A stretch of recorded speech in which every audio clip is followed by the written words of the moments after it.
آج ہر شخص اپنی سوچ اور فکر میں آزاد ہے، اور یہی آزادی ہمیں کافروں کا غلام در غلام بنائے چلی جا رہی ہے۔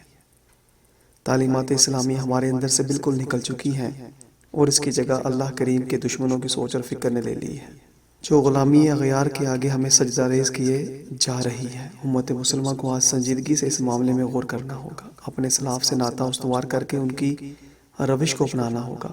اس میں شک ہی نہیں کہ یہی امت مسلمہ کی منزل مقصود ہے۔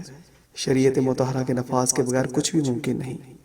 کافروں کی ہر بات مسلمانوں کے لیے ایک سازش ہے، اسی لیے مسلمانوں کو اپنی ہر بات کا فیصلہ اللہ کریم کے قرآن مجید اور شریعت مصطفیٰ صلی اللہ علیہ وآلہ وسلم سے کرانا ہوگا۔ بے شک دین اسلام ہی حق ہے، اور یہی ہماری کامیابی و کامرانی کا زینہ ہے۔ آج بھی اگر امت مسلمہ اپنے دین حق کے نفاذ کے لیے یکجا ہو جائے تو انشاءاللہ تعالیٰ وہ دن دور نہیں جب پوری دنیا پر پرچم اسلام کا جھنڈا لہرائے گا، انشاءاللہ۔